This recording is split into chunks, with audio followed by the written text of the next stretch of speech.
Namkumbuka kuna mzee mmoja anaitwa Mr. Safe. Mungu ambariki sana baba. Best friend of my father. Yuko, he's alive till date. Wow.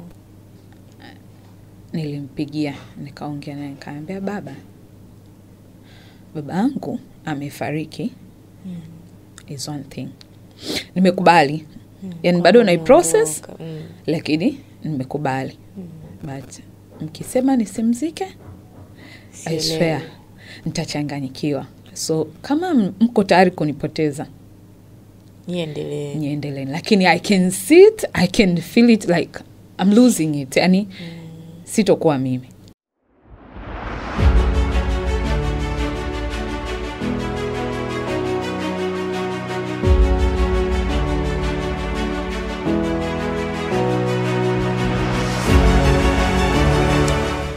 Habari yako mpenzi wa kipindi chetu pendwa cha Fix You with Kamrin. Majina yangu naitwa Irene Kamugisha. Karibu kwenye episode nyingine hii ambayo nimekuandalia na mtu wa nguvu sana, anaitwa Mrs. Leticia Buberwa. Leticia Buberwa ni mwandishi wa vitabu, ni life strategist coach, lakini pia ni host wa podcast inaitwa The Inner Compass. Sindio? Yes. Inner Compass. Yaani wewe basi ngoja tuishie hapo. Lakini Leticia yuko hapa leo. Katika maisha tuko tunazungumza hapa kwamba tumegundua kufiwa ni jambo la kawaida, lakini vile mtu anavyoomboleza au vile anavyoomboleza, yani vile mtu anavyoiendea grief, mtu aliyefiwa na mwenza na mtu aliyefiwa na mzazi au mtu aliyefiwa na mtoto, ni watu ambao wanapita njia hiyo ya kufiwa, lakini kila mmoja na njia yake na namna yake ya kupambanua mambo. Kwa hiyo Leticia yeye amekuwa tayari na ametaka kuja kushare namna yeye alivyopitia grieving yake ya kupoteza wazazi wote wawili. Personally sina experience ya kufiwa na mzazi, kwa hiyo ndio maana natamani sana kusikia hii kitu unapitaje, ili sitatuombei mabaya, lakini lijapokuja kutokea basi nitarudi hapa Leticia, nitakusikiliza upya ili nijue na natokaje hapo na mimi naendaje. Lakini namshukuru Mungu kwa neema ya wazazi wangu bado wako hai. Kwa hiyo na mimi niko hapa kwa ajili, niko tayari kujifunza kutoka kwa Leticia. Karibu sana, nimekutambulisha hivyo, lakini pia unaweza ukajitambulisha vile ambavyo unaona inafaa. Asante sana Irene. Kwa majina naitwa Leticia Buberwa. Kwenye utambulisho wako nafikiri kila kitu umesema kinajitosheleza. Ni host wa podcast inaitwa The Inner Compass podcast. Lakini pia vile vile ni writer na ni life strategist coach. So imejitosheleza kama ambavyo umenitambulisha. Alright. Yeah. Pole sana kwa kufiwa Leti. Asante sana Irene. Juzi hapa nilifanya kipindi nikawa nacheka, watu wakanisema sana. Sasa usinichekeshe tafadhali kwenye stories za kusikitisha kama hizi. Ili mambo yaweze kuwa vizuri. Natamani kujua mzazi gani alitangulia? Alitangulia kufariki. Mara kwanza I remember 2014 on Valentine's. Nilimpoteza baba. On Valentine's Day? Yes, on Valentine's Day. Baba ndo alitangulia kufariki, and at that time nilikuwa niko chuo. Baba nilikuwa niko chuo nje ya nchi. Which baba alikuwa aliumwa, alipata stroke mara kwanza, akarecover, and then akaja kupata stroke mara pili. Lakini ile stroke mara kwanza aliparalyze chini tu, juu alikuwa na function. So aliwaambia wasiniambie. Okay. Kwa hiyo alisema ikitokea ameumwa, yani kwa vyovyote vile mimi nisipate taarifa. Kwa hiyo iko kipindi nilikuwa naongea naye, alikuwa yuko mgonjwa lakini sikuwa najua. So mara pili alikuja akapata stroke ambayo alianguka akawa haongei. Pia sikuwa nafahamu kwamba alikuwa anaumwa kwa sababu alishatoa tamko mara ya kwanza nisiambiwe. Yes, mimi kwetu ni last born, lakini pia yeah. Lakini pia ni mtoto ambaye nafikiri nilizaliwa kipindi ambacho wazazi walikuwa wameshajitafuta wakajipata. So ni mtoto kidogo wanasema mtoto uzeeni. Mtoto kidogo ambaye pia nimepishana sana na wenzangu. Kwa hiyo ni mtoto ambaye nilibahatika kupata upendo mwingi sana. Sio tu kwa baba ila kwa mama, lakini pia hata kwa ndugu zangu.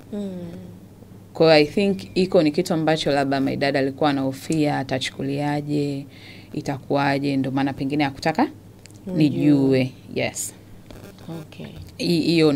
Hivyo ndo namna ambavyo ilitokea. Yes. Kwa hiyo hao ulikuja kupataje news? I remember I remember kipindi nikiwa niko chuo tulikuwa tuna utaratibu. Mimi na my dad tulikuwa tuna ukaribu sana. Sasa tulikuwa tuna utaratibu wa kuongea kila siku. Atanipigia japokuwa niko nje ya nchi, niko mbali na yeye, lakini kila siku alikuwa ananipigia. Na hata nikiwa niko chuo, I remember kuna rafiki wa mama yangu alimleta mtoto wake kule, alikuwa anaumwa and then akafariki. My dad was so worried. Akanipigia akaniambia, unajua usiogope, hivyo ni vitu vya kawaida kutokea kwenye maisha na nini. Kwa hiyo he was so concerned na huyu mtoto vitu kama hivi hajavizoea. Kwa hiyo nafikiri hata alivyoumwa akawa anaona kwamba hivi kitu kama hiki atakichukuliaje? Ataweza kweli? So kipindi niko chuo, kipindi yeye ameanza kuumwa na kukata kauli, ilipita kama wiki sijazungumza na babangu. Which haikuwa kitu cha kawaida. So I remember it was a Saturday. Nilikuwa niko kwenye taxi, kuna sehemu nilikuwa niko na a friend of mine. Kuna mahali tulikuwa tunaenda. Ghafla nikaa najisikia vibaya. Nilikuwa natapika, nilikuwa nalia. Yani I was disturbed for reasons that sikuwa najua ni nini. Yule binti akaniuliza una shida gani, rafiki yangu? Nikamwambia I don't know, I don't feel good, lakini pia sijaongea na babangu almost a week, which sio kitu cha kawaida. Lakini then nilikuwa naongea na mama. So nikiongea na mama ananiambia baba amesafiri. Baba amesafiri, hayupo, kasahau simu. No. Yule dada akaniambia hebu piga simu hapo sasa hivi. Nikasema okay, nikapiga simu. Nilipopiga simu nikawa na insist kwamba leo no matter what ninachotaka niongee na babangu. Kumbe mimi napiga simu kutaka kuongea na my dad, kumbe huo muda my dad ndo kafariki. Kwa hiyo ile simu yangu kwanza iliwashtua watu wa nyumbani. I remember dadangu alipokea simu. Dadangu alikuwa ameolewa, alikuwa ameajiriwa. It wasn't normal kwa yeye kupokea ile simu ya mama, kwamba yuko nyumbani anafanya nini sasa hizi. Lakini still kwa namna ambavyo nimekuwa nikiishi, na unajua tu kama mtoto wa mwisho, malezi tunayolelewa and everything, I never saw it coming. Yani I never saw it coming. As much as nilikuwa na wasiwasi, lakini wasiwasi wangu haukupelekea kuhisi kwamba pengine baba amefariki. For some reasons nilikuwa naona kama siwezi kufiwa na mzazi, I don't know. Ilikuwa ni kitu ambacho nilikuwa nakiona kama ni impossible. Kwa hiyo hata akikuwa, yani nilikuwa sana na wasiwasi, lakini hakikuwa kwenye yani by the way, yeah, ukiwa hujai kufiwa, misiba ikitokea kwa wengine, huwa unajiona kama wewe it can never be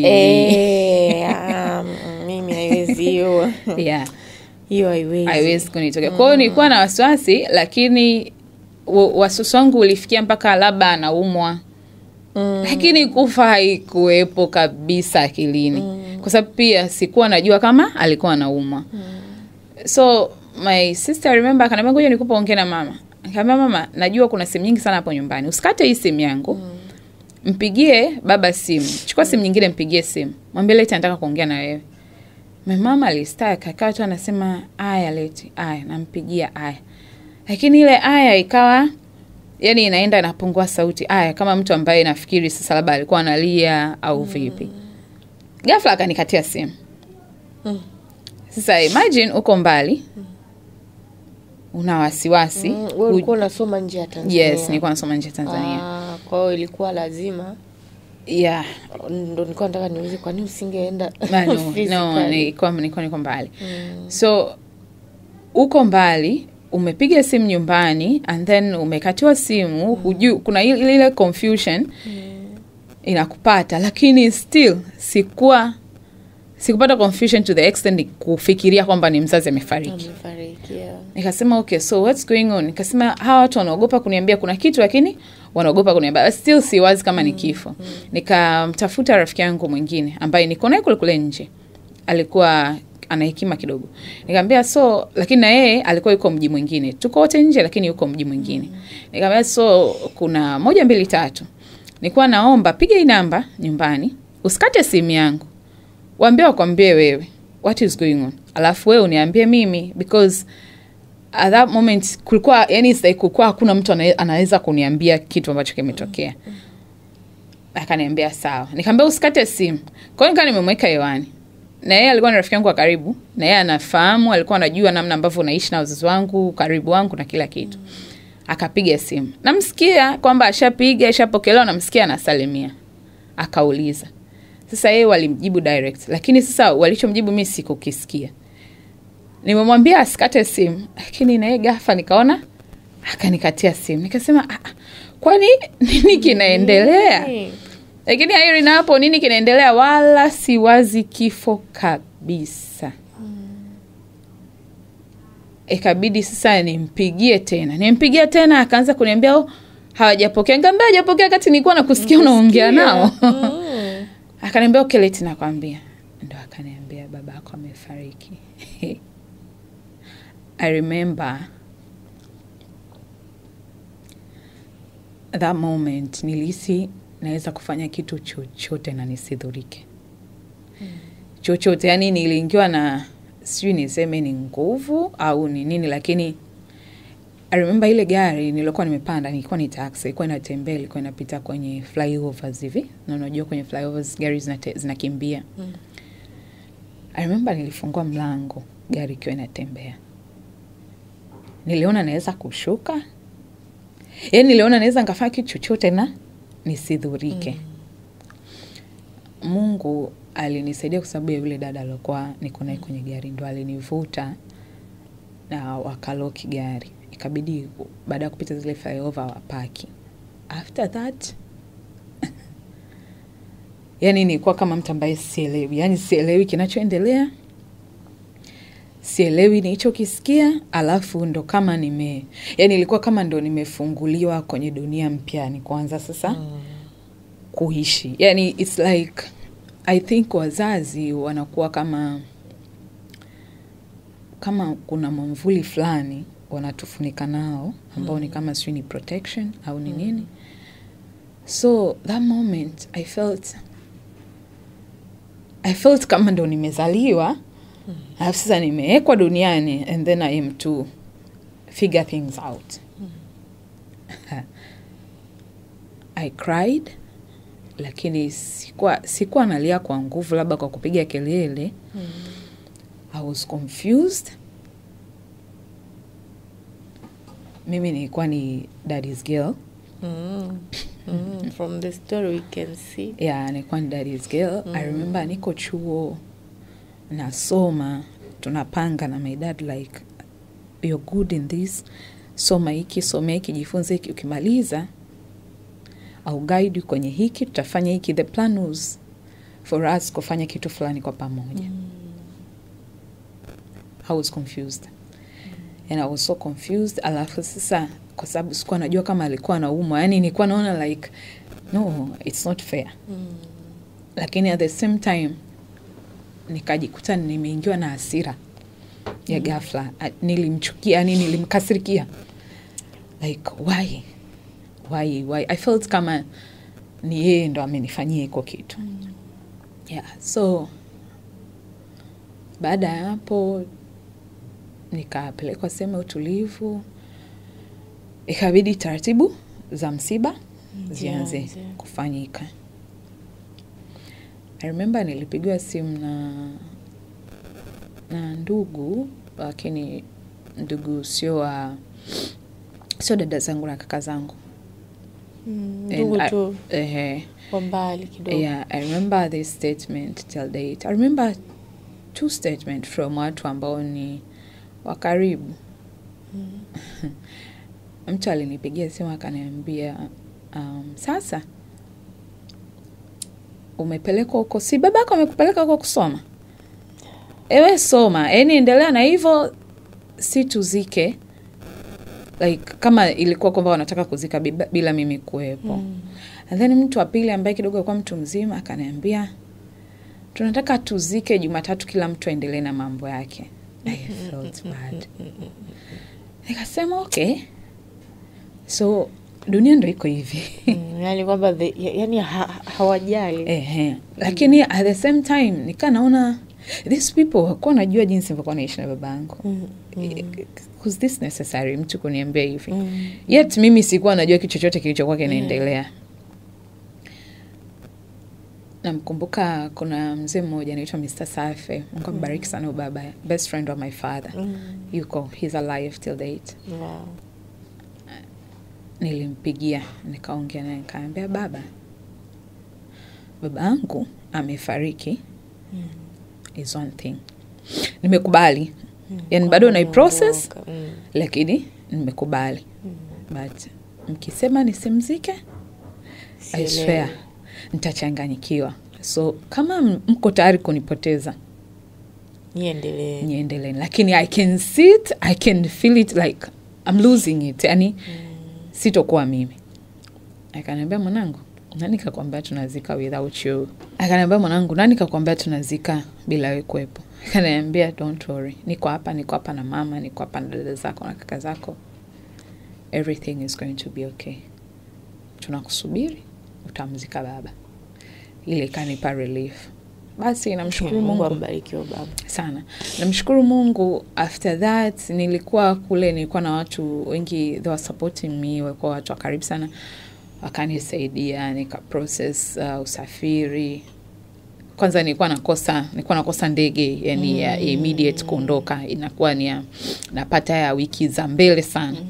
Kwa hiyo by the time nimekuja kupata ndege, nikapata, tuko natafuta Emirates, nikakosa, nikaja nikapata Ethiopian at that time ilikuwa transit ni Kenya. Unashuka Kenya, unasubiri, nafikiri ilikuwa kama sio masaa 8, masaa 12 ili upate change of flight kuingia ndege ya Tanzania. Yani nimetoka msibani, nimetoka chuo narudi msibani. You can imagine kukaa peke yako airport masaa 8 au 12 alafu umefiwa alone. You can imagine yani vitu ambavyo vinakuwa vinaendelea hapo. Kwa basi nikamshukuru Mungu, nikasafiri kweli, nikakaa airport, I waited. Mungu alikuwa ananitia nguvu. Peke yangu masaa 8-12 waiting kupata ndege ya kubadilisha ili kurudi Tanzania. Then walichokifanya, wakafanya procedure zote kwa sababu walikuwa wanasafirisha. Kwa walifanya procedure zote za kuaga na kila kitu, alafu sasa mimi tukutane, tuunganishe safari kwenda kwa ajili ya kwenda kumzika baba. Kwa nakumbuka alizikwa wapi? Alizikwa Iringa. Okay. Basi baada ya hapo imefika, everyone is looking at me like sijui atazimia, sijui atafanyaje, lakini kuna nguvu fulani Mungu alinivisha, because then nikaanza kumfikiria mamangu. Because I was sure my mom, ukiachana na kumpoteza baba, lakini nilikuwa na uhakika wasiwasi mwingine ulikuwa ni mimi nitapokeaje ule msiba. Kwa I told myself I have to be strong for my mom. Kwa ile I have to be strong for my mom, nikaa sasa najikaza na funika uchungu wangu ili mamawe okay. Basi nikafika kupoteza yes, wewe. Exactly. Basi nikafika, nikapokelewa, tukaenda, tukasafirisha msiba. I remember mpaka nyumbani Iringa. Tumefika Iringa. I remember this moment till date. Niliwaomba, shangazi yangu alikuwepo, marehemu shangazi yangu na ameshafariki. Nilimwomba mama, nikamwambia naomba nipewe muda na baba peke yangu, au hata kama mtakuwepo sawa, lakini before procedures zote, naomba in the room ambao mnamweka mfungue lile jeneza. I want to talk to him. Jesus. Pole. Asante. Pole sana. So wakakubali, wakasema it's okay. tulifika I think usiku kama saa 9 saa 10, ambao kesho yake ndo asubuhi yake tulikuwa tunataka tuzike. Wakamweka in this room, watu wakatoka. Alibaki my mom and my aunt. Wakafungua jeneza. Au kusikia woga? No, Irene. Ukimpenda mtu, I think woga unaondoka.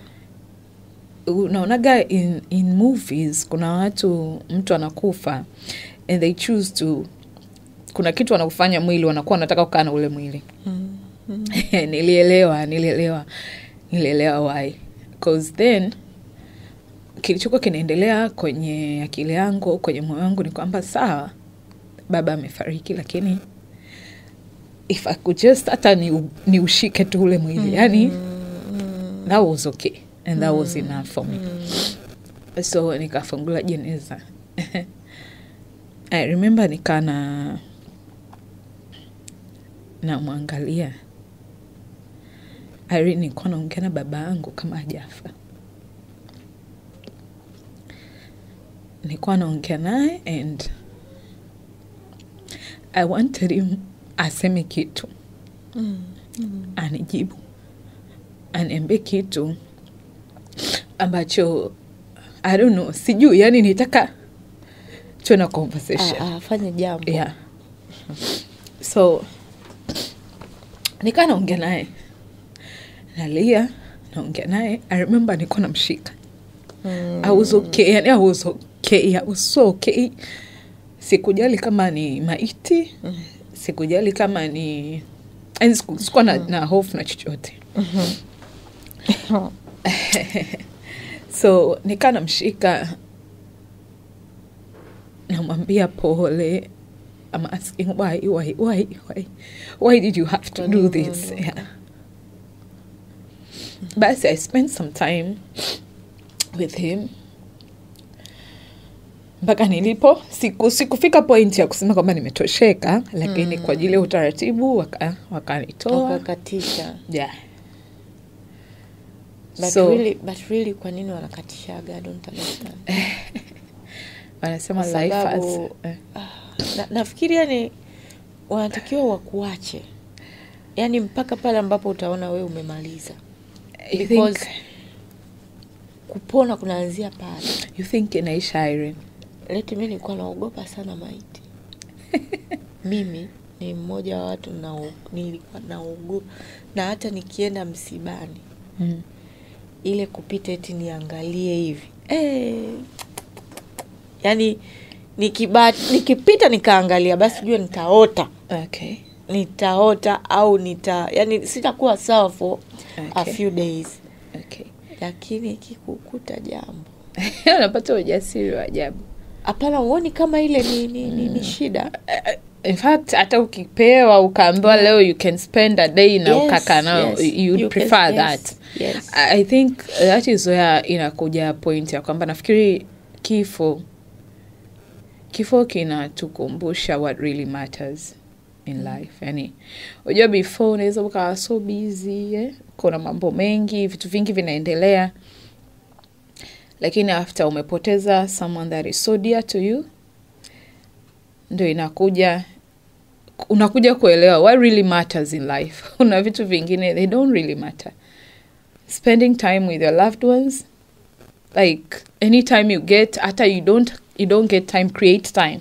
Spending time with your loved ones is very important. Kwa sababu kama unataka kuspend time na maiti, kipindi mtu yuko hai, kwa nini ukufanya hivyo? Exactly. So kifo kinatukumbusha, yani kwanza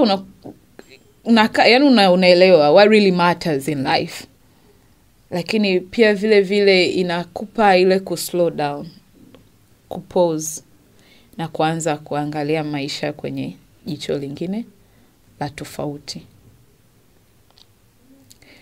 Hizi ekaeka nyingine zote then zinakuwa lazima umuhimu. Because what really matters, you just want to be with this person. Let's talk. Lakini before pengine ulikuwa unaweza ukapigiwa simu ukaambiwa let's talk, ukasema bana niko busy, kuna hiki na kile na hiki. But now unaongea na maiti ambayo iko jibu, and you don't mind. You don't mind at all. Unatamani uachwe nayo hata siku nzima, siku ya kwanza, siku ya pili. Yeah, so that was it. Kukakucha, uzoei, maumivu yako pale pale, harudi, halia. Yeah, so tukazika, namshukuru Mungu tukazika salama. Sasa we all know, ukishazika bwana. Okay, kwa watu wengine wanasemaga somehow, kwa watu wa mbali kidogo, majirani, ndugu, msiba waga nafikiri unapoa mkishazika. Yeah. Lakini kwa mtu wa karibu ndo unaanza. Yani ukishazika sasa ndo reality. Endo kama unakuwa kuna mlango fulani umefunguliwa upya. So tukazika. Mind you, hapo unatakiwa nifanye vitu haraka haraka ili nirudi chuo. Niendelee na chuo. Maana nilikuwa sijamaliza. Basi nikatoka pale, tukazika, tukasafiri. Most of the time nilikuwa niko na my mom. Sasa namwangalia my mom, natakiwa nijikaze. Ndo hapo nakuja kuambiwa kwamba aliumwa, ni pressure, sukari, nini. Why sikuambiwa? Yeye mwenyewe alisema usiambiwe, hakutaka ujue. And then I'm like, this is not fair. Na hiyo sasa ni kitu kingine cha ku think through. Yes. So tumerudi nyumbani. Yani niko na mixed emotions. There is me ambaye is in pain. Natamani kupiga kelele.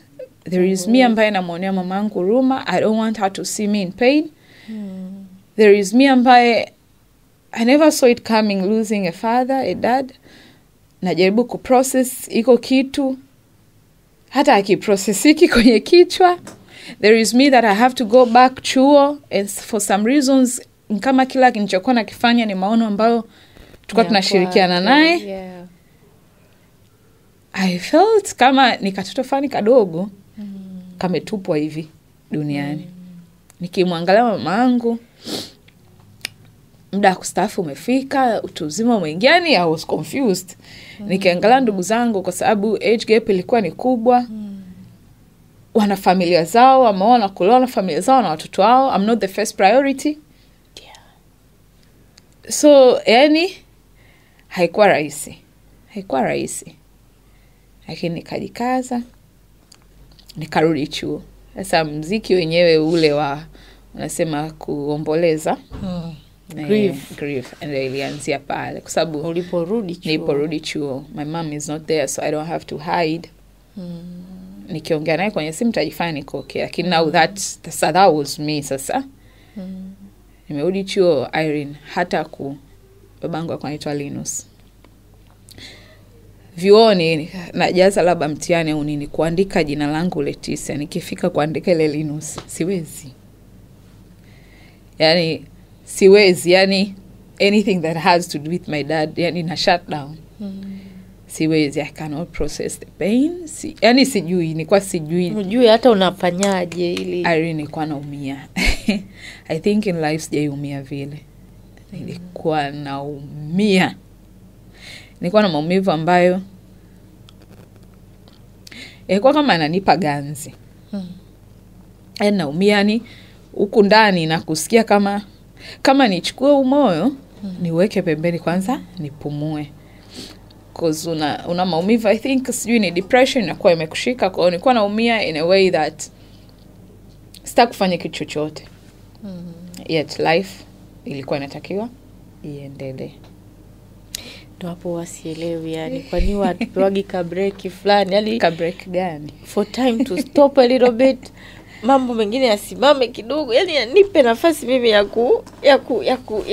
kupumua, sijui niseme kupumua, yani ya kukaa na kureflect while everything else is not going on, yani lakini haijai kutokea. Yes, kwa sababu nakuta maisha nayo hayakusubiri. Unaomba maisha lazima yaendelee. Yeah, so thank God tukaendelea. Maisha kaendelea, lakini I changed a lot. Vifo vya watu wa karibu vinatubadilisha. Yeah. I changed and then I didn't know I was changing.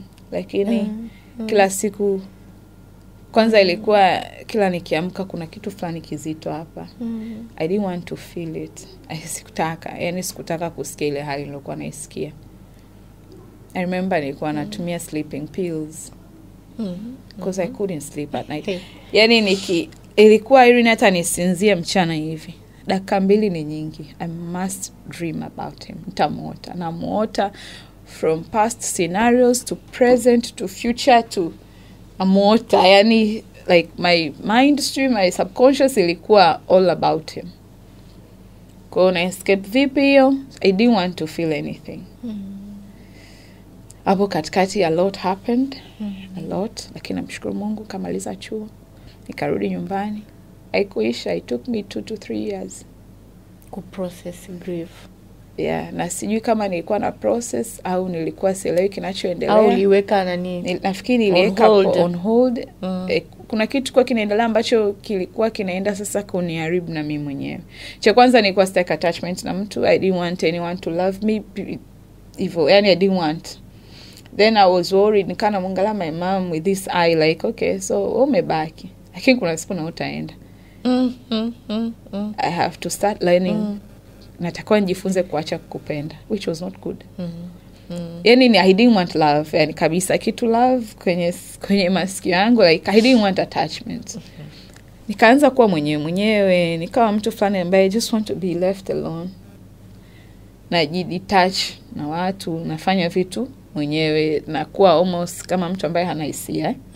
Unafanya vitu tu anyhow. You don't care and you don't even want people to care about you. Yes. And it's okay. Yeah. In fact, you do so well when people don't care about you. Yeah, so hiyo ikawa inaingia. My mom could see, nafikiri kwa naona niko in pain. And then a bad thing, for some reason, sijui kwa nini, kaanza kwa mimi my dad is coming back. So nimerudi niko nyumbani. Anyone akija kugonga hodi nyumbani, there's something in me inaniambia labda niye karudi. Nafikiri nilikuwa sijakubali kwamba amefariki. Kwa hiyo nikaanza kuwa na expectations ambazo nikaanza kuota kwamba maybe kweli someday atarudi, and then kweli nikaanza kukaa kama namsubiria arudi. So at that point I think nikaa nahitaji msaada. My mom could see kwamba nakuelekea sio kuzuri. Tutaweza tukawa tumekaa hivi labda mtu akasema marehemu. Yani I hated that. Nilikuwa sitaki babangu aitwe marehemu. Nilikuwa sitaki babangu aongelewe katika mfumo wa kufa, kwa sababu nilikuwa tayari mimi naona kama vile atakuja. Kuna this period nafikiri mtu akiwa ana experience kuomboleza, kuna vitu anapitia. Yani kuna muda utasikia hasira. Kuna muda unakuwa na hasira sana ambao mtu mwingine anaweza asielewe. Unakuwa na hasira na kila mtu, unakuwa na hasira sio na maisha, unakuwa na hasira na mpaka yule aliyefariki. Like kwa nini umekufa? Unamnunia. Yes, nilikuwa hivyo. Nilikuwa naona like why did you do this to me? Kwa nilikuwa na hasira sana na babangu, alafu pia nikawa simsamei. Yani nilikuwa naamini kabisa lile lilikuwa ni kosa lake. He was supposed to tell me. He was supposed to prepare me. He was supposed to make me see it coming. Kwa hiyo nikawa niko hivyo. Yani na hasira na mtu alokufa. Alafu nilikuwa sijamsamehe. Kwa I was so angry. Yani nilikuwa na hasira ili sio ya kawaida. Lakini pia vile vile I was in pain. Kwa hiyo unakuwa una hasira, una maumivu, una confusion. Yet utaki watu. Yeah. And watu wanatakiwa sijua kuelewe. Unakuwa this person ambaye so difficult to deal with. Na hata asipokuelewa. You really don't care. You don't. At your point you don't. No. You don't. Kuna kitu kina mata tena kwa muda huo. Kwa hiyo nikawa nasukuma gurudumu la maisha hivyo. Until my mom akaona huyu mtu anahitaji msaada. Because ilifika mahali Irene, I wanted to kill myself. I could not bear the pain anymore. I remember I tried it 2 times. Kujiondoa. Yes. I couldn't. Yani nilikuwa naumia. Yani nilikuwa naumia Irene, si nikwambiaje. Nilikuwa naumia alafu maumivu hayaelezeki. You loved your father so much. Very much. Very much.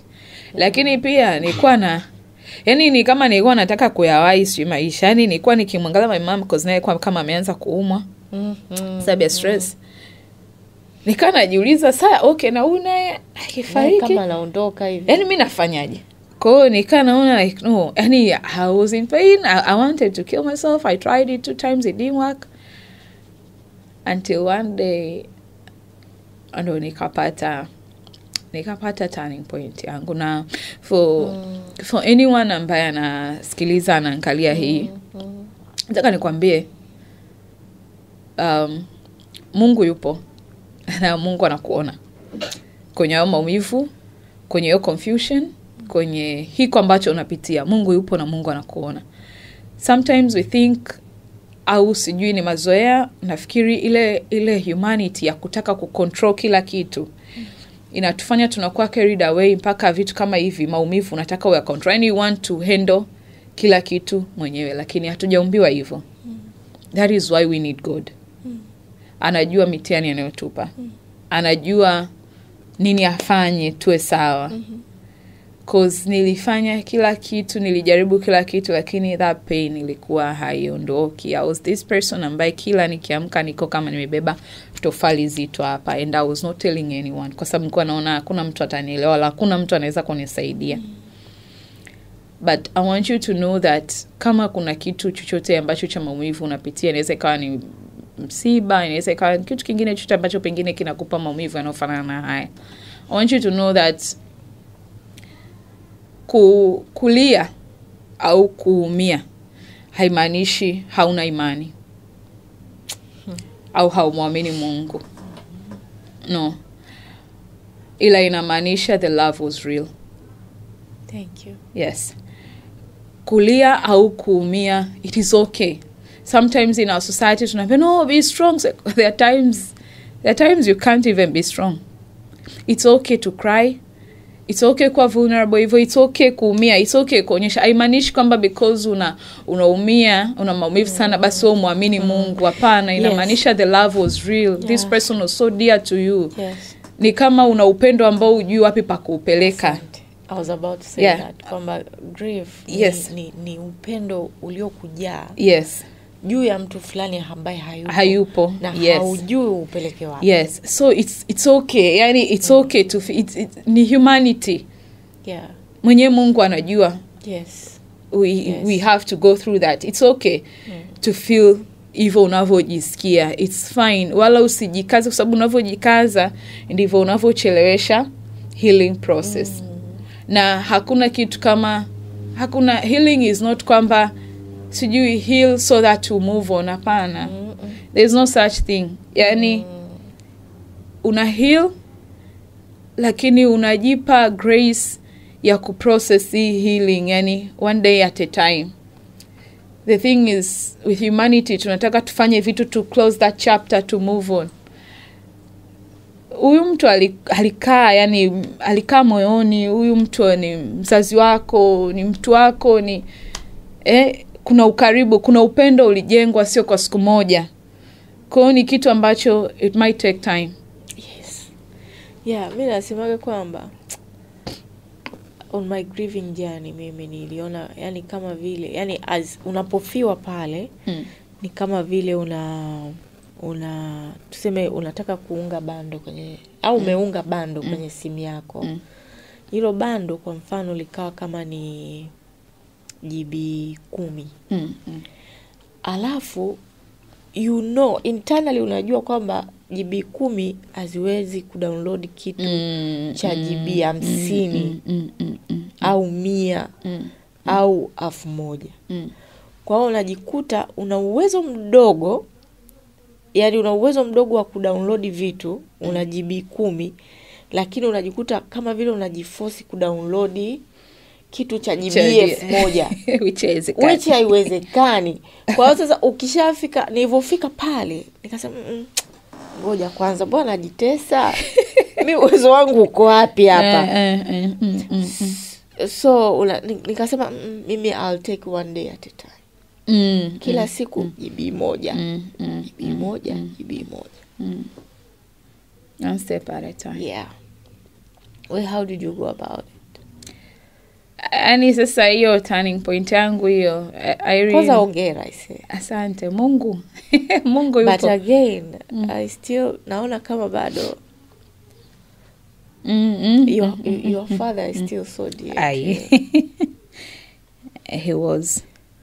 Okay. Kikubwa ambacho mimi kimenisaidia, and this is something ambacho na mimi pia kitamsaidia na mtu mwingine. I remember this day, mimi nilikuwa ili nilale lazima nitafute means za kunisaidia kulala. For you 2 to 3 years. Siwezi kukaa hivi sober nikae I can't. I have to make sure yani akili yangu haiko active. So this day nimerudi nyumbani, ilikuwa saa 8 usiku. Ndo narudi. Na ndo ilikuwa mida yangu maybe asubuhi. I didn't my life changed. Oh, that time ulikuwa wapi? Oh, I could be outside doing anything. Irene, nilikuwa naweza kujikuta hata sehemu ambayo ni mbali sana na nyumbani. Lengo langu lilikuwa nipotee tu. Yani nipotee tu. Yani chochote kinipate. Nipotee tu. Lakini nikitaka kuambia kwamba kuna Mungu, nilishajikuta kwenye situation ambazo hazielezeki, lakini kuna namna Mungu tu anafanya na kuchomoa. So this day nimerudi saa 8 usiku. I was so tired. I was so tired yani of it all. Nakumbuka nilijiangalia kwenye kioo, nililia sana kwa uchungu. I remember I said haya maneno. I remember for the first time nilisema Yesu nisaidie. Nakumbuka kabisa this is what I said. Nilimwambia kuna mambo mawili. It's either uniue au uniondolee uchungu. And I remember kabisa nilisema Yesu nisaidie. Niue au niondolee uchungu. Kwa ulikuwa na option mbili. Nakumbuka that is what I said. I did not even see kwamba hata nilipiga magoti kuomba. Si kwamba nakumbuka nilikuwa nimesimama kwenye kioo, nilijiangalia, nikajiona jinsi ambavyo naharibika. Sikuwa sawa and my mom was worried. Kwa sababu ilifika mahali, I remember kuna siku nilikaa nika-snap tu hivi. Nikaanza kulia na waambia waniambie babangu yuko wapi. Kwa hiyo kunafikiri kuna kitu fulani labda kilitaka kunipata. Nilikuwa kama naenda yani kuna sana amini. Yes, nilikuwa naamini huyu mtu yupo So kuna mama mmoja mamangu alimuita aongee na mimi, alikuwa ni mtumishi wa Mungu. Aniombee, mama akanasema sasa mbona kama babake amefariki alafu anataka na mwanangu afariki. Na yes, sasa akanasema this is not good. Yani she's not okay. So that day nikajiangalia kwenye kioo, nikaongea maneno na nimeegemea kwenye bezi ya kitanda hivi. Sijai kulala Irene for hizo 2 years zile, nikasema nimelala. But that day I remember nilichukuliwa na usingizi mzito. Bila kuwa nimetumia chochote. Nililala, unajua kulala. Nakumbuka nilikuja kuamka saa 3 asubuhi, and the first thing baada ya kuamka for the very first time nilichukua Biblia nikaanza kusoma Biblia. Bila kuambiwa na mtu, nilijisikia tu. Sasa my mom kwanza nikawa tu ashangaa stoki room, which sio mimi. Maana nilikuwa nikiamka nitaoga nitaamsha. Kaja kuangalia, is she okay? Kanikuta nasoma Biblia. Mama ikabidi kwanza aanze kuogopa. Because from the way nilikuwa na behave to finding me reading a Bible, gap ilikuwa kubwa sana. Hiyo overnight change yani ilikuwa haielezeki. Mamangu akasema finally mwanangu kashachanganyikiwa sasa. It's so fish. Yes. Akasema huyu sasa tayari. So I remember my mom akawa confused, akaanza kuniambia no leti. Sasa hakuwa anapenda vile nilivyokuwa nafanya, lakini kwa sababu anielewa akaniambia no, you can go out. It's okay. Unaweza nikamwambia no, mimi sitakwenda kokote. I want to read my Bible. Akawa ameniletea watu sasa wanakaa na mimi mule ndani. And then mimi I just wanted my space. I just wanted to read my Bible. Hata mimi nilikuwa sijui kwa nini, lakini nilichokuwa nakisikia ndo hiko. Nilikuwa nataka kusoma Biblia. Mungu anakuongoza sasa. Sasa nilipokuwa najazia watu ndani, nikawa sipendi because I needed space. Lakini my mom was worried kwamba I'm about to do something stupid, ndo maana akawana. Nikaanza kushikwa sana hasira. Nikasema huyu ndani mtahama. Like mbona mimi nataka nisome Biblia, mamangu anielewi. Basi I remember nikaanza kusoma Biblia kama utani. Nikaanza kusoma Biblia. I was enjoying. Nasoma Biblia. Kuna kipindi mtumishi wa Mungu akasege alikuwa na hudumu nafikiri sio wapi. And for some reasons hivi vitu vikawa, yani hizi information zilikuwa zinanijia sijui how, because sio kwamba nilikuwa ni mtu wa hivyo, lakini yani nikawa labda kuna kitu nitasikia afu nitasema okay, ngoja nikifuatilie hiki. Kwa hiyo naweza hata nikawasha radio nikakutana na kitu cha namna hiyo. Kwa hiyo nikaanza kusikiliza mahubiri. Kidogo I had a friend alikuwa anasali kwenye kanisa fulani liko Kimara kule la Wokovu. Nikamwambia nataka kwenda kanisani. Okay, I started going to church. Nikaenda kanisani.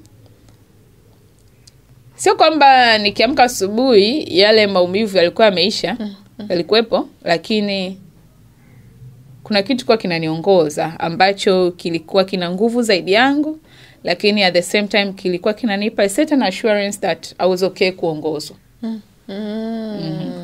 So hapa ndo nikajifunza, then sasa baada nikaja kujifunza kwamba I think at some point tunataka kuwa in charge, tunataka to control in everything, tunataka control vitu, yani like hivyo, kwa sababu tuko duniani tunaishi, pengine ni wazazi au nini, tunataka control kila kitu. Lakini kifo kinatukumbusha kwamba we are not. Yani kifo kitakuja kufanya kwanza uanze kuwaza imani yako ikoje, mahusiano yako na Mungu wako yakoje, lakini pia vile vile yatakukumbusha kwamba it's not about wewe kuwa in control of things. Lakini it's about trusting God even when you don't understand things. Yes. But trusting God to lead and guide you. Because then, mind you, maumivu yako hayajaisha. Sio kwamba nilikuwa labda nilipokuwa nasoma Biblia nilipata mstari ukaniambia wai babangu amefariki, no. But nilikuwa naamini ile sauti ilikuwa inaniongoza. Which that is what we need kama binadamu. Na we don't have to wait mpaka tufiwe au tupitie maumivu ndo tumwamini Mungu na kumsikiliza. Lakini for your own safety, I think kwenye hii dunia unatakiwa uishi ukimwamini na ukiamini hiyo sauti ya Mungu inayokuongoza hata kama you don't understand things. Yes. That is where you find your peace. Peace is not when you're in charge, when you're in control of things, no. Ni kuruhusu tu kwa vulnerable, like, you know what? Mimi sijajiumba, sijui kesho yangu, sijui kesho ya mtu wangu wa karibu. But God, I trust you. Lead me, guide me. Because maombolezo pia ndipo hapo yatakapo kufundisha kwamba watu wanasemaga time heals, It doesn't. What heals now? Si kwamba time heals Irene, lakini kinachofanyika ni kwamba with time utapitia yale, yani ile story ya kile ulichopitia, maumivu yatakuwa yamepungua, lakini Mungu atakusaidia kufind purpose in that pain ambao you go through. Wazungu wanasema let your pain grow nutrients. At some point yale maumivu kuna kitu yatazaa. Na unavozidi kwa karibu na Mungu, inakuwa sio tena ile kulia kujigaragaza, lakini okay good, now what? Mungu atakusaidia sasa kukufunua, kukuvusha from there.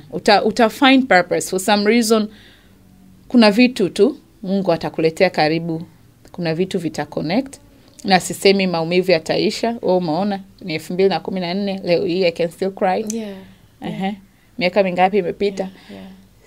Ila tu maumivu yana uchungu ule unaweza usiwe kama leo. Lakini bado maumivu yatakuwepo. Na wanasema a broken heart is an open heart. So as uo moyo umepasuka, ukafunguka, before you allow vitu ambavyo vitakuumiza zaidi kuingia, ni bora uruhusu nuru ya Mungu ingie kwanza. Nuru ya Mungu ikiingia, because God is light, kuna kitu fulani atakiwasha ndani ya huyo moyo. As much as patakuwa pana hiyo ufa na nuru imeingia, but kuna kitu fulani kitafanyika, and then you can also be the light to others, ukasaidia wengine kwa namna moja ama nyingine. Surely. Haya, nipe the side of grief ya your late mom. My late mom. Okay, so after nimeanza kwenda kanisani, Irene, nikaokoka, nikampokea Yesu Kristo kwa Bwana na Mwokozi wa maisha yangu, and ndio ilibidi aondoke mzee ili at some point nasemaga babangu amefariki, lakini kaniachia kitu fulani kikubwa sana. Nikamjua Mungu, nikaanza kuwa na mahusiano na Mungu, nikamjua Roho Mtakatifu, my very best friend. Then nikaanza kujua like, okay, kumbe I'm not alone. Kumbe kuna sauti inaniongoza. Kumbe nikitii sauti inanisaidia. Kumbe kuna hivyo. Then I remember till one day nikiwa kanisani, maombi yanaendelea, lile jiwe zito lilokuwa nimelibeba nikalisikia limeshuka, nikalia sana. Now those are things ambazo hazionekani kwa macho. Yes. Yani kwa macho huwezi kujua kama mtu alikuwa na kitu. Ana kitu. Yes, kimetoka. Kimetoka. Yes. Kwa hiyo nilivyosikia hivyo, kesho yake nikaa nimelala, nikiamka asubuhi naogopa kwa sababu nasikilizia hivi yale maumivu hapo. I woke up, I was okay. Then Mungu akaanza kuniongoza. Then I knew God. And then nikajua, you know what? Mimi na Mungu inabidi tuwe na ukaribu sana, kwa sababu nimekuja kujua pengine nilikuwa namchukulia babangu kama Mungu, ndio maana hata ilivyonipata. Kwa hiyo mahusiano yangu na Mungu yakaendelea kukua, Roho Mtakatifu akaendelea kuniongoza. My mom akaumwa. My mom ameumwa kwa muda mrefu. I told God one thing, hii pain nilopitia sitaki kupitia tena. Mimi sijui utafanyaje. Lakini pia vile vile Mungu wetu ni Mungu mwaminifu. Kipindi nimempoteza mama 2023 December, juzi tu hapo. Amefariki. Na amefariki akiwa amekuja kunitembelea nyumbani kwangu. So kipindi kabla mama hajafariki, kipindi anaumwa, hizi fear hazikukosekana, lakini Mungu anatusaidia, neema Mungu iko nyingi. Kanaambia Mungu like, naona ninavyokiona hiki kitu na kiogopa, naishi kwa wasiwasi. I'm not me. I want to live life. Nataka hata kama mama anaumwa, nataka nimuenjoy, niwe naye, because this is what I have for now. Lakini nisaidie kwenye hiki kitu. Kuna kitu fulani na kinanipa hofu, kwa hiyo nisaidie. So I remember before that, mama yangu alivyozidiwa mara mwisho, nikiwa hospitali, kuna group fulani la wenzangu nilituma message, nikamwambia mama anaumwa, naombeni mniombee, najisikia amezidiwa mara pili na hivi na hivi. Wakaniambia sawa. Nikamwambia naomba mimi inakataa. Nilikuwa naomba kweli kai inakataa. Nikasema okay, why do we have the Holy Spirit? Nikamwambia Roho Mtakatifu, hii inakaaje? Because naomba uponyaji inakataa. Kwa hiyo it was time. Nikaambia okay, nataka niachilie hii, but if you want me to achilia hii, naomba ilinde amani yangu, because then I was pregnant, nilikuwa na ujauzito. Nikawa najaribu kuimagine if I have to go again through the same process ya yale maumivu, itakuwaje na huku na ujauzito. Yani I was confused. Nikaambia nisaidie, tusaidiane. mimi I can't go back there. Siwezi kuwa yule. Siwezi kuumia vile. Kama unataka ni accept, protect my peace. Yani fanya kitu, mimi sijui utafanya nini, ila fanya kitu ambacho kitanisaidia niwe na strength enough ya kubeba hili linalokuja. Then Roho Mtakatifu akanisaidia. Mimi ni mdogo sana kwa hiyo, lakini nilipata ujasiri. I remember ndo niliitisha kikao cha familia baada ya mama kufariki. yani nilikuwa na nguvu lakini sio za kwangu, ni Mungu. Na ndo hapa narudi pale pale kusema hawezi control vitu. Hauwezi, kwa sababu kuna hili, kesho kuna huwezi. Kwa hiyo badala ya kutumia, nafikiri maumivu mengine yanakuja because we want so much to be in charge. And pia tunataka, imagine kama ningekuwa naendelea kung'ang'ania kuomba uponyaji while it was time for my mom to go, pengine ningekuwa na maumivu zaidi. Lakini hii inatukumbusha kwamba God is in charge. At some point, yani you just have to be vulnerable. Mungu haogopi wewe kuwa na huzuni. Haogopi, Mungu haogopi huzuni yako. Yes.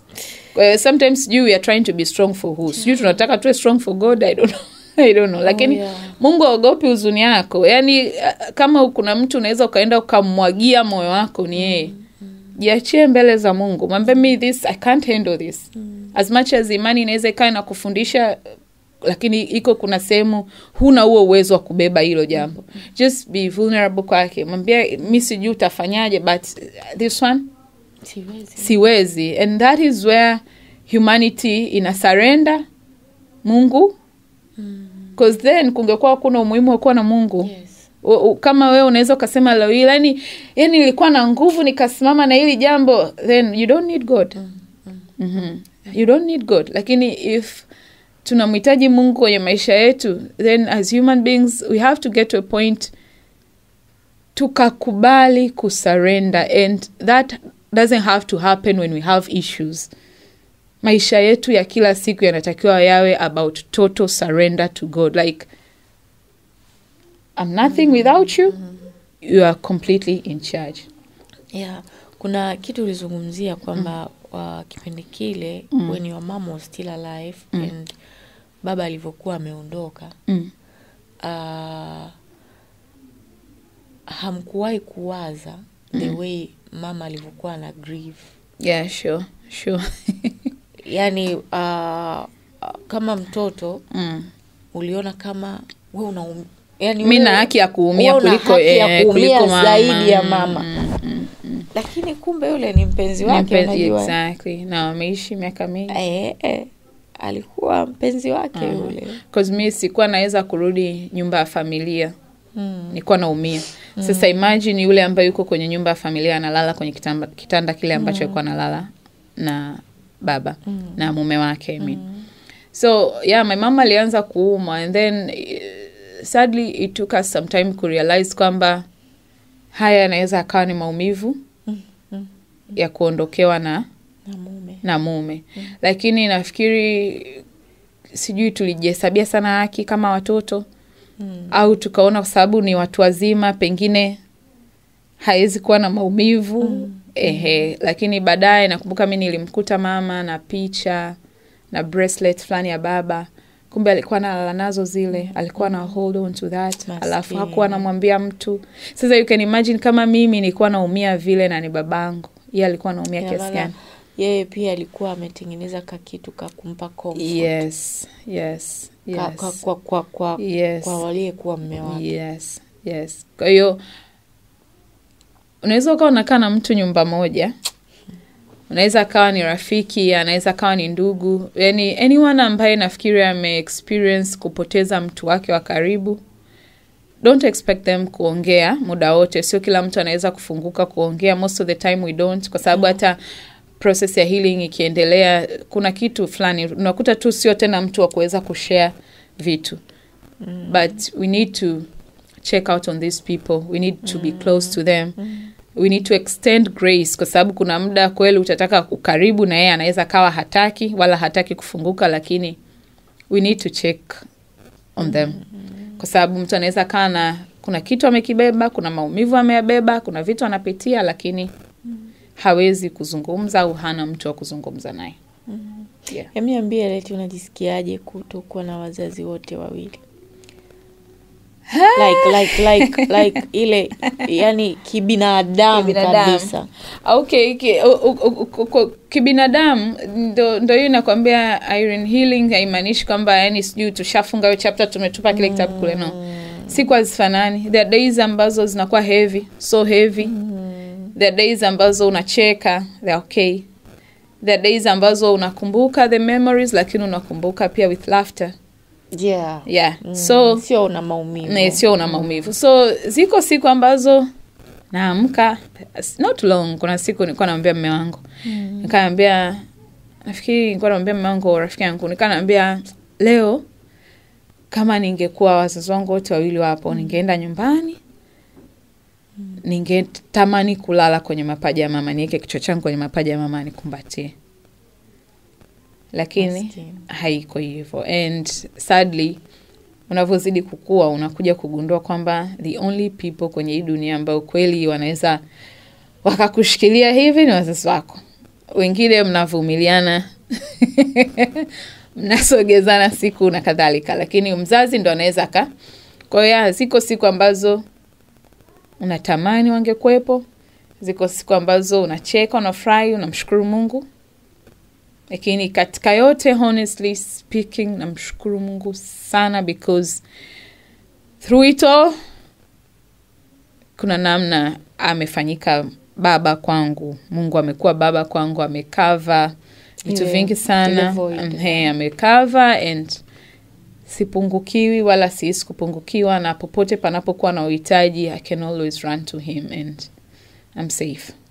Kuna assurance fulani unaipata when you know God is in charge, which namshukuru Mungu kwa ajili ya hilo. Yes. Are you sure katika mahusiano wako ukimbilie kutafuta ule upendo wa baba? Sasa nikuchekeshe, the funny part. Kipindi nimeuliza baba, nilikuwa nasema, natamani nipate mwanaume kama babangu, natamani nipate mwanaume kama babangu, natamani nipate mwanaume kama babangu. And my husband, hata sio mimi mwenye kusema.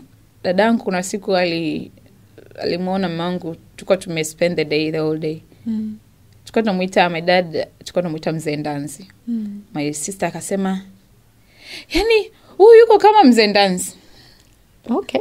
So naamini ni Mungu, ni mipango ya Mungu. All things work together. Yeah. Because niko okay.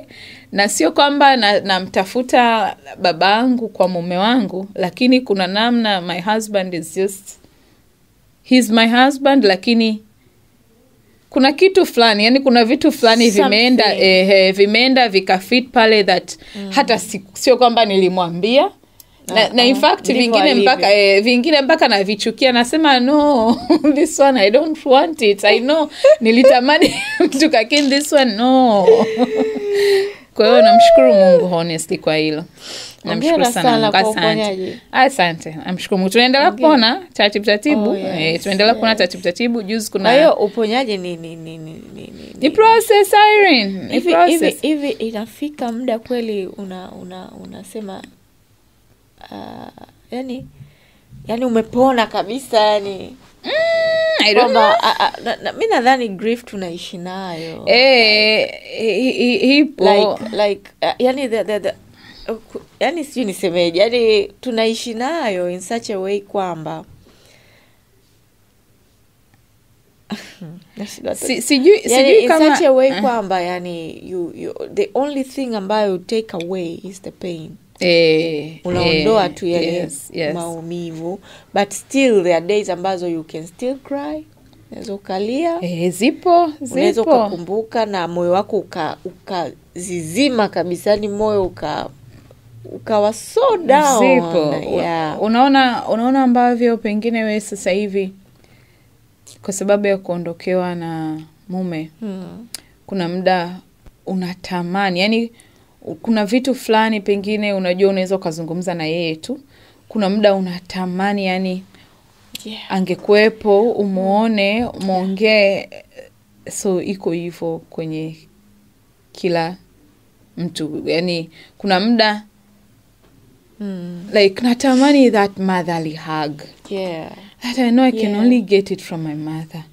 Alafu natamani that encouragement au a certain word ambao my dad alikuwa akiniambia inanipa nguvu, and I know like, you know what, naweza kufanya hiki kitu. Yes. And then you don't get it from people. You don't get it. Hata kama you get it, it's not the same. Alright, mwana fix you, nilikuwa la Leticia Ndanzi. Mrs. Leticia Buberwa. Ndo jina lake, lakini jina la babake ni Linus. Yes, Linus Ndanzi. Huyo ni babake, lakini mume wake anaitwa Buberwa. Kwa hiyo tumelia, tumecheka, tumejifunza, lakini hii yote ni lengo ni kwamba hata wewe unayepitia hii hali sasa, you are not alone. Yani hautakaa wewe wa kwanza, hautakaa wewe wa mwisho, hauko peke yako. Tupo wengi tumepita hapo, wengi tu tumepita hapo, lakini kama tunasema sisi tumevuka hapo, tuko hapa tunayazungumza, tunaweza kurudi nyuma. Kuna watu hata hamwezi kurudi nyuma, maana ukirudi nyuma unaona ni kama li simenti likudondokee kichwani, au liukuta libomoke likudondokee kichwani. Lakini kama tulivyosema kwamba kila kitu one step at a time, itafika muda wako na wewe utafika pale sehemu ya uponyaji ambapo utaangalia nyuma na utamshukuru Mungu kwanza kwamba alikupa hatua aina hiyo, utamshukuru Mungu kwamba alikuwezesha kupita kwa wakati kama huo. Utamshukuru kwa hao watu na kumrudishia sifa na utukufu yeye mwenyewe Mungu.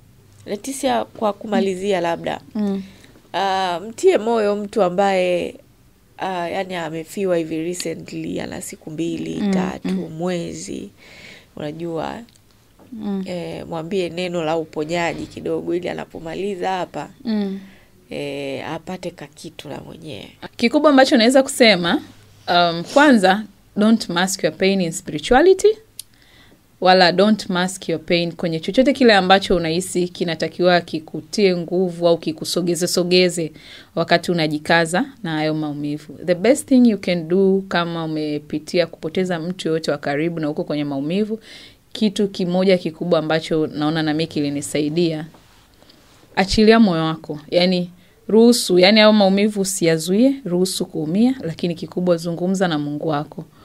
Msaada wako utatoka kwa Mungu. Be open to your God. Mwambie vile unavyojisikia, mwambie vile unavyoumia, mwambie kila kitu ambacho pengine huwezi au unaweza kumwambia binadamu. Ongea naye. Lakini kutie moyo, Mungu yuko, anakuona, you're not alone in this, na atakusaidia. Anachosubiri ni wewe uweze kumwamini, kuona kwamba anaweza akalibeba hili na akakuvusha. Pengine kuna kitu umepitia unaona kama vile yani hapa natokaje, au unaona kama hakuna msaada au huwezi kupona. Hapana. Mungu naye amekaa anakusubiria au acknowledge power yake ya yeye kukuvusha in that. So the best thing you can do for yourself ni kustick tu na Mungu wako. Mwagie moyo Mungu wako na yeye anajua namna gani anaweza kukusaidia au kukuvusha in that. Amen. Haya, basi Leticia, nakushukuru sana kwa muda wako. Okay. It takes courage, unajua, to visit there. Najua it takes a lot of courage. So, revisiting the old wounds. Yeah, to revisit there. But paka umerevisit, paka tumemaliza, now you are laughing. Na maana wewe uko mbali sana mwenzangu. Ushapiga hatua sana. Namshukuru Mungu. Yes. Na hizi ni hatua moja hapo za kuona kwamba umeanza kupona. Ni sign moja hapo kuona umeanza kupona. Kama hujapona wala tusingefika hapa. Hawezi. Unaongea nini? Tusingefika hapa. Ulikuwa hujapona tusingefika hapa. Kwa hiyo najua unafanya podcast. Yes. Uko kwenye mitandao, waambie basi watu unapatikana vipi. Okay, mimi kunipata unaweza ukanipata kwenye Instagram natumia Leticia Buberwa, lakini pia vile tuna podcast mpya ambayo tumeanzisha. Najua huku duniani hatujaja kutembea tu na vitu kama hivi ambavyo tunaviongelea hapa. Kuna kila mtu ana kitu chake ambacho amekibeba. So kama we ni mtu ambaye unatamani kujua vipawa ulivyobeba ndani yako, una chachu ya kujua kusudi la uumbaji wako, unataka a mind shift, kuna vitu fulani, kuna kitu fulani unasikia unatamani kukifanya lakini pengine ujui uanzie wapi na kadhalika, kwenye YouTube unaweza kanipata kwa kupitia jina au account inaitwa The Inner Compass Podcast. Ukienda kwenye Instagram page yangu ya Leticia Buberwa utaona pale kuna link ambayo inaweza kukupeleka moja kwa moja. Yes. Haya, huyo ni Leticia Buberwa na mimi ni Irene Kamgisha. Tulikuwa wote kuanzia mwanzo mpaka mwisho. na kukaribisha sana wewe ambaye ndo umesubscribe leo kwenye channel yetu. Karibu sana. Karibu sana. Huku ni mambo ni fire for fire. Yani hatuna jambo dogo. Naamini kabisa kuna kitu umepata kwenye video hii. Lengo ni uponyaji. Lengo ni kukutia moyo wewe ambaye unapita hapo pagumu, sehemu ya kufiwa na mtu unayempenda sana, ambao ulizani labda akifa dunia itasimama. Ndugu yangu, dunia haisimami. Dunia haisimami. Watu hawataacha mambo yao kwa ajili yako kwa sababu umefiwa. Watu hawataacha mambo yao. Life goes on. Yani hilo neno lielewe vizuri sana. Maisha yanaendelea kama kawaida. Kwa hiyo ndugu yangu, msikilize Leti vizuri. Akutie moyo, akuvushe, maisha yaendelee. Lakini na kuhakikishia hayo maumivu yatakwenda bure, yatazaa. Yes. Yatazaa kitu kilichochema. Ndio maana ni muhimu sana upone ili tupate hilo tunda. Siku na wewe tukuone hapa unakuja kutuambia, kutupa hilo tunda lililotokana na zao la maumivu, na zao na product ya uchungu.